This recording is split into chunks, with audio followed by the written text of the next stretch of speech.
Buongiorno, ben ritrovati in diretta, siamo al 6 febbraio del 2021, oggi è sabato ed è uno dei momenti più attesi di queste giornate pazze di consultazioni, mentre arriva la foto di Matteo Salvini con la sua delegazione davanti a Mario Draghi e si attende il momento in cui sarà Grillo, perché c'è Grillo, lo sapete, a Roma a incontrare con la sua delegazione il premier futuro Mario Draghi. Che cosa succede? Ora vediamo un po' i giornali insieme, quali vicende si raccontano e che cosa invece è successo ieri sera a Ringa, alla presenza tra l'altro del sindaco di Trieste Roberto Di Piazza e poi gli altri ospiti. Dunque, date e veti le mosse di Draghi, questo è il titolo del Gazzettino.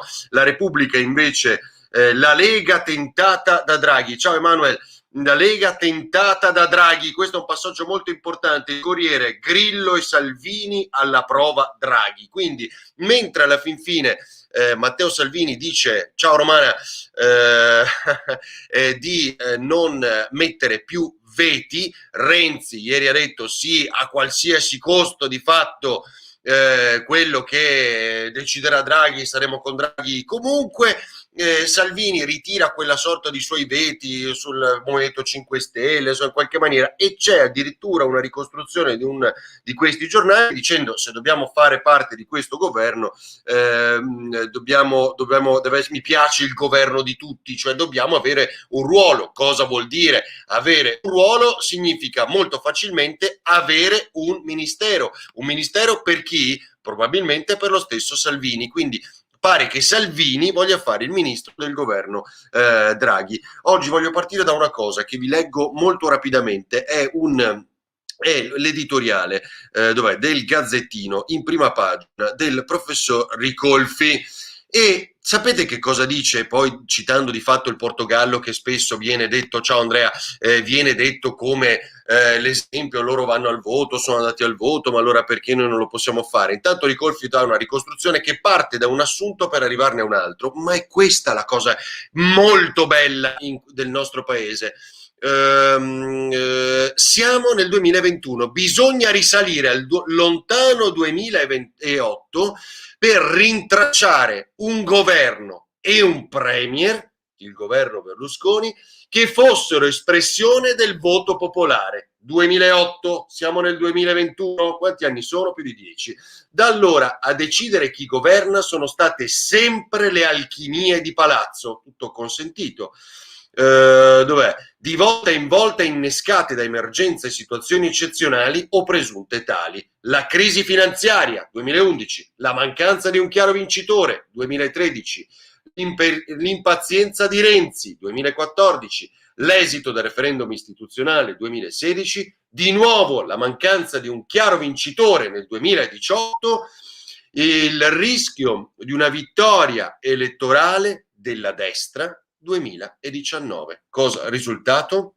Ciao Stefani, che dal 2008 non abbiamo non un governo eletto, perché sapete che non c'è elezione diretta, diciamo, cioè non abbiamo un voto, l'espressione popolare che corrisponde di fatto a una maggioranza con un suo candidato presidente che diventa presidente del Consiglio. Non accade dal 2008, tutto consentito, tutto regolare, però insomma è un bel dato dal quale partire in questa analisi, per quanto siamo tutti contenti del governo Draghi se non si comporta come Mario Monti. Si rischia la scissione del Movimento 5 Stelle, davvero ci sono questi 50 parlamentari che sarebbero pronti a seguire, come si chiama, Di Battista? Se anche Salvini appoggia Draghi oltre a Forza Italia, anche il centrodestra implode. Ma non lo so Simone, prevedo che nelle prossime elezioni Fratelli d'Italia farà il botto. Guarda, ciao Ferdinando, buon fine settimana. Simone, altrettanto che a te. Io sono assolutamente d'accordo con te, non sul fatto che implode il centrodestra, ma di certo che Fratelli d'Italia, che ha una Giorgia Meloni che votò con il naso turato, abbiamo rivisto un po' le sue dichiarazioni, quel Monti di 10 anni fa, adeguandosi alla scelta del Partito del Popolo e della Libertà, oggi dice io l'errore non lo rifaccio. Magari l'errore lo sta facendo lei adesso perché Draghi non è Mario Monti, speriamo tutti che non si comporti come Mario Monti ovviamente, ma di certo l'ipotesi e lo scenario che Fratelli d'Italia cresca e di molto nei prossimi mesi ancora c'è tutto.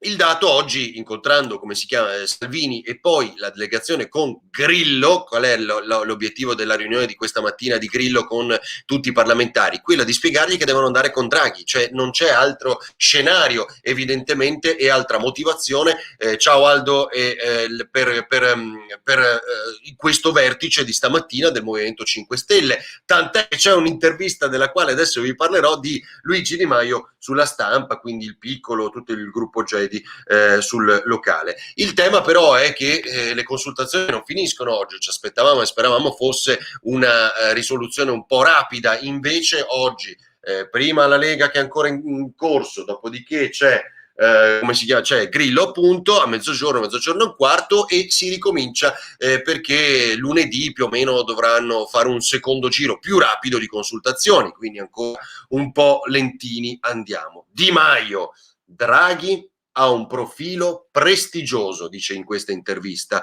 Ora è arrivato il tempo del debito buono, dice Di Maio in questa intervista alla Stampa al gruppo Gedi nella giornata di oggi. Quindi Di Maio già detta la linea nel giorno in cui arriva Grillo e di fatto è quella appunto un po' democristiana di adattarsi e cambiare vestito ogni volta. E allora cosa dice? Uno che parla del debito buono ed è del Movimento 5 Stelle, ci fa venire in mente immediatamente il reddito di cittadinanza. Allora siamo corsi a vedere che cosa dice di questo aspetto, quello che aveva detto l'altra sera l'onorevole Sut a Ring, anticipandoci come poi arriverà il voto su Rousseau, perché poi un'altra cosa che appunto dice Di Maio e conferma, voteranno su Rousseau, sì o no a Draghi.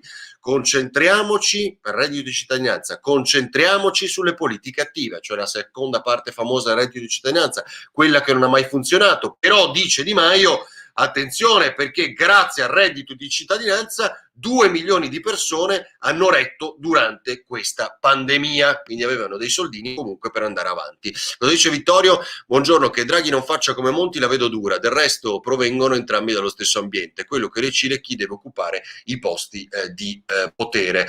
Chiunque ha potere decide poi quali posti di potere vanno occupati dagli altri, però è anche vero che secondo me c'è questo spauracchio, gliel'abbiamo agitato tutti quanti sulla Stampa, sui giornali, in analisi politiche in questi giorni, quindi mi auguro davvero che non sia questo il rischio.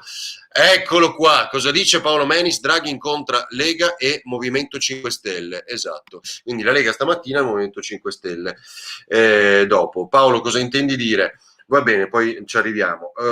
Ricolfi vi ho detto, vi ho letto, il secondo giro poi è molto interessante, Renzi il sì a tutte le condizioni, lo abbiamo già ricordato, il ruolo di Salvini che probabilmente vuole fare il ministro, abbastanza evidente, Elly Schlein che era la famosa europarlamentare, quella che faceva i blitz a Salvini durante i suoi comizi fuori dagli alberghi e via dicendo, oggi è vicepresidente della regione Emilia Romagna, insiste, le nostre scelte sono incompatibili con quelle dei sovranisti e quindi insomma continuano ovviamente in questo botta e risposta a distanza che però ve l'avevo detto si sta affievolendo, dai, è abbastanza evidente, poi oggi ci sarà la svolta dopo la decisione e la scelta del Movimento 5 Stelle perché di fatto tutta la politica fino ad adesso faceva finta di non volere Mario Draghi e invece cambierà nell'arco di brevissimo, stanno semplicemente facendo adattare la nostra percezione a un altro scenario. Giorgia Meloni, una donna con gli attributi, seria e coerente in mezzo al nulla, dice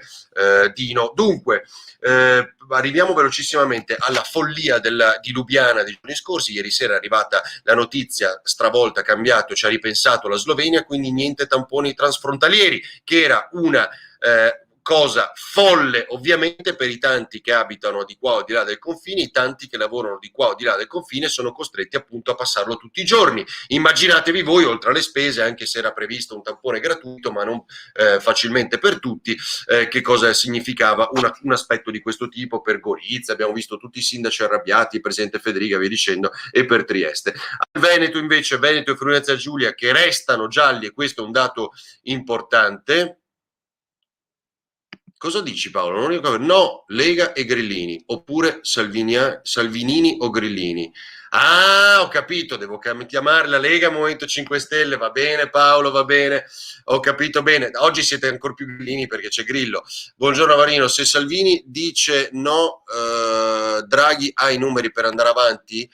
dipende poi se trova un'altra maggioranza, perché se c'è Italia Viva, se c'è Forza Italia, c'è il resto, c'è tutto il resto, la maggioranza ce l'ha, ma è comunque magari più risicata rispetto invece allo scenario del governo dei migliori o dei tutti. Il governo dei migliori che cos'è? Con un governo politico, dove alla fin fine ci saranno tutti i vari leader, dove rischia di esserci ovviamente anche Giuseppe Conte, che se c'è uno scenario che lo vorrebbe candidato a Roma al posto come si chiama, della Raggi. Vediamo al Veneto, per quanto riguarda la scuola cambiano ovviamente le regole, questo è importante, si torna quindi a restare in classe nel momento in cui non c'è l'isolamento diciamo immediato a casa, ricordate quello delle ultime settimane che ha creato un gran caos, cambiano le regole, tampone di nuovo a tutta la classe, se non ci sono altri positivi dopo il primo caso gli altri tornano in classe, le scuole sentinella per test continui, cioè sono state individuate alcune scuole sentinella e dove i ragazzi verranno sottoposti costantemente a test, si fa il tampone fai da te in terza media, ormai quasi approvato, e poi uno screening anche nelle piazze che sono quelle di solito ritrovo dei giovani. Forza Italia entra sicuro, questo sì l'abbiamo detto 1000 volte, Salvino, Zingaretti, Di Maio, ministri insieme, questo sarà curioso. Sui vaccini sono 2 i siti, uno in Lazio e uno in Veneto che appunto è la Fidia, che potrebbero produrre vaccini di altri, quante volte ne abbiamo parlato qui la prima volta a metà dicembre. Il caso dei 2 infermieri a Rovigo che già sono colpevolizzati, però è una cosa che fa incazzare come una bestia. Che cosa è successo? Ci trovano 20 persone contagiate su 30 in un reparto, il reparto sapete qual è? Quello di geriatria, quindi gli anziani e i più delicati che sono ricoverati per altre motivazioni, e si scopre che si sono contagiati anche 2 infermieri, questi 2 infermieri erano quelli che avevano rifiutato il vaccino, quindi gli attacchi da una parte e dall'altra, tutte le prese di posizione degli ordini che dicono che ci vogliono delle conseguenze, ci vogliono dei provvedimenti. Ora è chiaro che non è così matematico, ma è intuibile quello che è successo, e quindi comunque c'è una polemica enorme per quanto successo a Rovigo, per cui allora questi 2 rifiutano il vaccino, e come mai degli anziani che sono entrati tempo fa per altre motivazioni oggi si trovano contagiati e vengono spostati altrove. I 2 infermieri sono contagiati in questo momento. Il risultato: spostano questi anziani in un Covid hospital e ora la polemica è immensa in una lotta social tra Vax, Provax, Novax e tutto quello che ne consegue. I ristoranti vogliono aprire anche alla cena, come avevamo detto lunedì in un sondaggio, ricorderete a Ring, con l'83,5% che dice sì, riapriamoli anche la sera. Da martedì è diventata una polemica nazionale. Siamo riusciti ad anticipare un tema che evidentemente è un po' anche nelle nostre intenzioni. Insomma, il CTS lancia il sasso, poi ritira la mano, ma insomma l'idea quale potrebbe essere? Quella di aprire nelle regioni gialle anche alla sera alle 22 con le solite regole, la distanza, le mascherine, 4 a tavola se non conviventi e via dicendo, e nelle regioni arancioni invece tenere chiuso. L'ultima cosa che vi dico: il sindaco di piazza, adesso Paolo vedrai cosa mi dici tu, ma il sindaco di piazza ieri sera, sindaco di Trieste a Ring, che cosa ha detto? Che anche se aprono le buste c'è il ricorso della seconda impresa magari che vuole fare i lavori a Roiano qua a Trieste in un quartiere, e dice faccio ricorso perché non ho vinto io, lui dice io i lavori li faccio partire lo stesso, e il direttore del Picco dice arriva un avviso di garanzia, lui dice io non importa, sarà il primo della mia vita, ma io i lavori li faccio partire lo stesso perché la burocrazia è un macello. Se Salvini è furbo, ma a sto punto ne dubito, non entra con sta banda di decelebrati, si astiene e vota solo ciò che serve per il bene del paese, non si può vedere sto circo, che è quello che farà la Meloni di fatto, voterà le cose che ritiene utili per il paese. E i posti in cui si sono contagiati tutti dopo aver fatto il vaccino, sì, ho capito, ma se hai fatto la seconda dose sei protetto in teoria, se hai fatto la prima pochi giorni dopo ti contagi, l'abbiamo già raccontato in tutto il mondo, non c'entra niente ed è dovuto ovviamente ai contatti. Allora, grazie a tutti, ci vediamo domani, il sito ferdinandovarinho.it è in tilt, ma risolveremo, ci vediamo domani mattina e seguiamo le